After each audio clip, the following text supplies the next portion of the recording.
can't I get it? Maybe your mind's on that cute little teenager who waved to you on the way across town, eh? Aw, come on. I run a podcast with the unsearchable name of Nana Nana Nana Nana Podcast, where every week for the past 4 years, I've sat down with a comedian to watch a different Batman movie. So I have seen hundreds of hours of Batman at this point.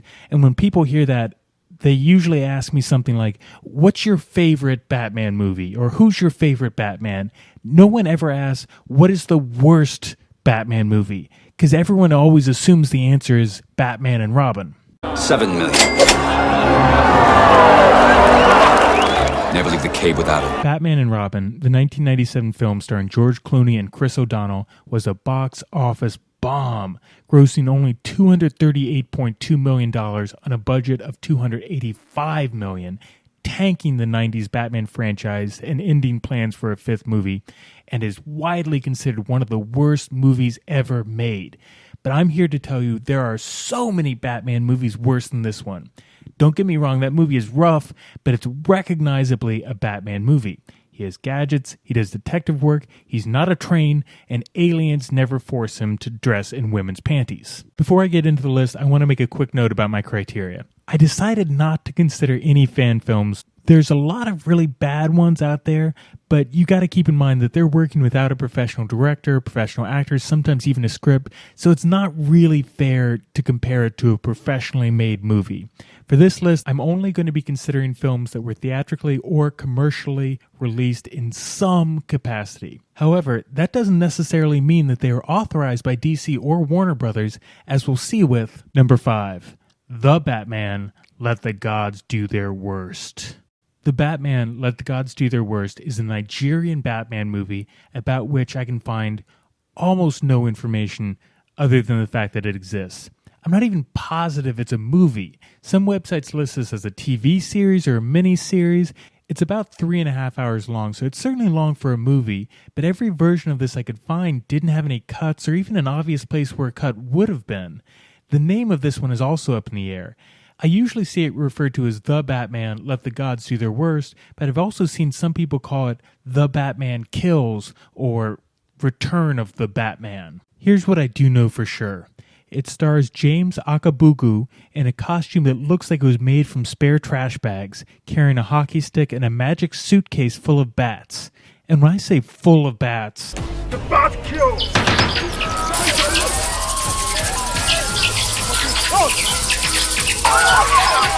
I mean full of bats. In an incredibly long and confusing plot, Batman is framed by his fiancée or girlfriend or possibly platonic friend or sister. The movie is not clear or consistent about who she is, but she frames him for stealing a sacred artifact from a tribal leader because he falls in love with the chieftain's daughter, so he gets burned at the stake. Then he comes back as a ghost to take revenge on everyone who killed him, tormenting and murdering until they agree to burn the chieftain's daughter alive so she can join him in the spirit world. So, I guess there's a happy ending. The bats, the one that kills to me is mysterious. Cause the people he kills are innocent. Number 4, Batman and Robin, the 1949 serial. Back in the day, they used to have serialized short films they played before movies that told an ongoing story, usually some sort of adventure story ending in a big cliffhanger. Zorro had a couple, Flash Gordon had a couple, Superman had f***ing 12. Batman got 2. One in 1943, which was just called Batman, and another in 1949 called Batman and Robin. Both of them are awful, but the Batman from the 1949 serial looked like this. Supposedly, a much bigger and buffer actor was originally cast for the part, but he dropped out at the last second, and they didn't have the time or the budget to tailor the costume to fit Robert Lowry, his much smaller replacement. This 15-part serial chronicles Batman's attempt to stop the Wizard, a mysterious supervillain with a device that can control cars and any other machinery. You're clever, Batman. But not as clever as the wizard. all building to an incredibly confusing climax where it turns out everyone has a twin brother and people who pretended to be paralyzed actually weren't. Plus, Batman is constantly pretending to be knocked out and letting people undress him, and at one point he straight up steals his girlfriend's car keys and strands her in the desert. Are you all right? Yes. Where's Robin? I followed him here. I guess that. Where is he now? He took the path toward the cliff. Untie me, please. I haven't got time. You'll be all right. Number 3. Batman del Pianeta Eros.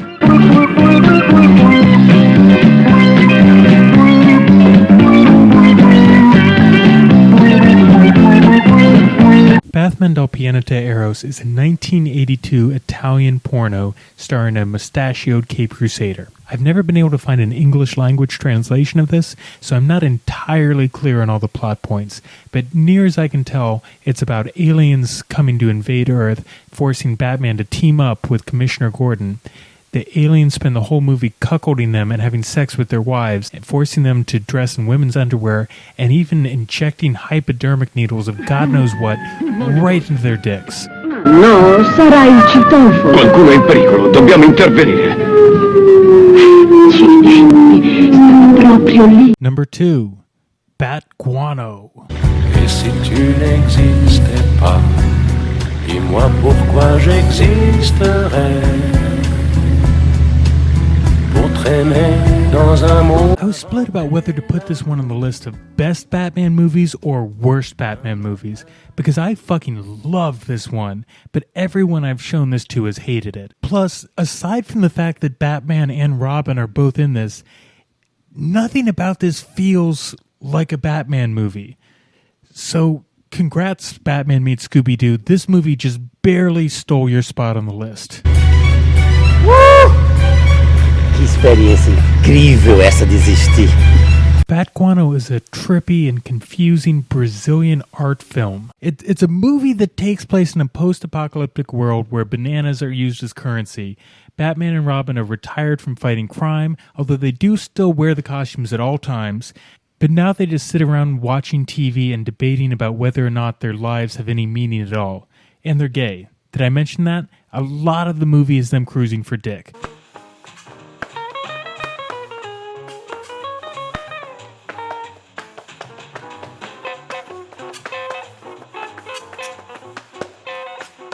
Also, Batman has only one arm. You'd think it got cut off by a supervillain or something, right? Like Killer Croc ate it or the Joker cut it off. Nope, he cut it off himself as an art piece.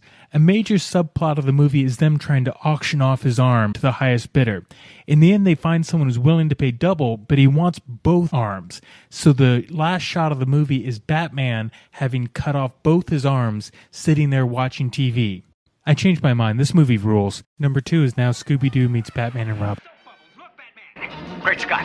No time to lose. He'll float off into space. Before we get to number 1, I want to give an honorable mention to something that doesn't technically qualify for the list because it's not a movie, but it was officially put out by DC. This is DC Super Friends San Diego Comic-Con featuring Thomas as Superman and Diesel as Batman. It's only a 10-minute web video, but it is bizarre and terrible, and it was officially released by DC to promote their new series of Thomas the Tank Engine trains modeled after DC superheroes. Say what you will about George Clooney. At least he's not a train. When is a criminal as safe as a bank vault? Oh, hang on. I know this one. When he's all locked up. Number 1, Bat Pussy. There have been literally hundreds of pornos featuring Batman. Straight Batman, gay Batman, Italian Batman, but there's only one Bat Pussy. You don't know how to fuck anybody in the ass. If you did, you'd learn. Bat Pussy is widely believed to be the first porno parody ever made. It was filmed sometime in the late 60s or early 70s and then forgotten. None of the actors are credited, so no one knows who these people are, and no one really knows anything about the production in general. All we know is that back in the 90s, someone found a box of 200 porno tapes in the back of an old adult movie theater, and one of them was labeled Bat Pussy. It's developed a cult following as one of the worst and most bizarre pornos ever made. The movie's about a disgusting couple named Buddy and Sam who don't stop arguing the entire time. They need money, so Buddy suggests that they make a porno. We can make beautiful movies together. Oh, we gotta make some money somewhere. You ain't making none. Even though they're both naked from the start, Buddy never gets hard, and he spends the entire movie unsuccessfully begging Sam to have sex with his tiny, tiny, flaccid little penis. I seriously can't even begin to tell you how bad this is. However unsexy it looks from these clips, I promise it's 1,000 times worse in context. Bat Pussy senses that a movie is being made in her city, so she throws in her costume and jumps on her hippity hop to stop them, like Batman does. When she reaches the apartment, she makes a half-hearted attempt to stop them, and Buddy makes a half-hearted attempt to have sex with her with his soft, flaccid penis. No one has sex in this entire porno. And that's it. Those are 5 Batman movies worse than Batman and Robin, and that's just scratching the surface. There are so many bizarre and wonderful and horrible Batman movies out there. If you've got one I missed, let me know down in the comments.